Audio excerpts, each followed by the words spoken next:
My background is I'm an actress, and I used to act. I was acting for like 15 years before I decided to sort of take a turnover in my life.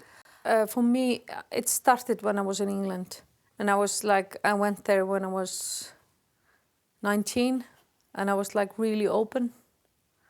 So the sort of the consciousness of nature and organics and health came from there. But the herbal, consciousness is, of course, since I remember myself, because that's just what my family has always done. You drink it's called grasavatn. It's like a herbal water, that's made with some herbs and, to help your digestions and things like that. The herbs were used, not something from the pharmacy. It was from the nature pharmacy because, you picked their herbs and dried them and you had them on stock for the winter. And it's 4 different herbs that I'm using. And it's the Icelandic birch, which is, it's small and crinkly while it's tall and beautiful in Europe. And then we use a well-known herb called yarrow. And then we use a willow bark and another herb called bearberry, at least in America. And it's not a common herb in Europe.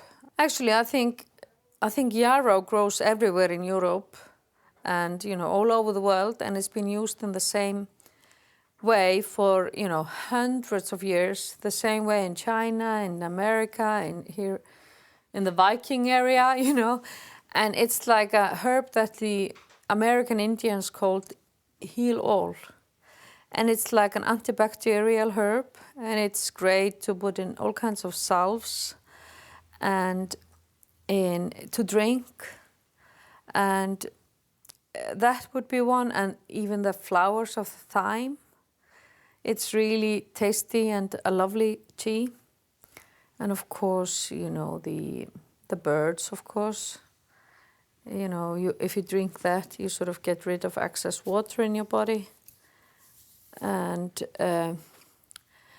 of course the calendula is really well known for the digestion, and the peppermint is well known for the digestion. If we take sort of these international herbs, and of course, like everybody knows probably, the lavender is of course calming, and the stinging nettle that grows, it's very common all around Europe. That's a great herb to drink, and also to, make pesto and things like that. You just boil it, and of course you have to have some gloves on when you pick it, but then you just put it in hot water, and then you take the leaves, and you can make like a nice pesto out of that, or soup or things. But it's a great herb also to get rid of excess water in the body.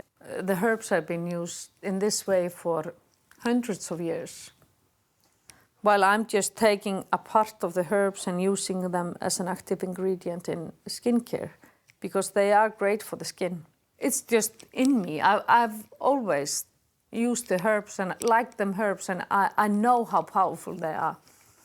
So, but of course you have to tell others, it's better to use, and it's higher quality than the big well-known skincare brands that we are using from the world, that are using all the packs and the paraffin and parabens, and parabens are of course sort of fading away, because that's the fashion thing to say non-paraben.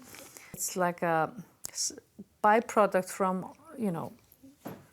petroleum oil, and it's in most of the big skincare brands because it's so bloody cheap.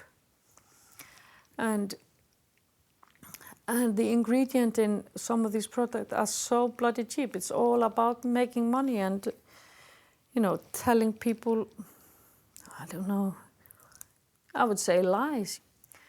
It's necessary to be sort of loyal and truthful and be able to stand for what you say.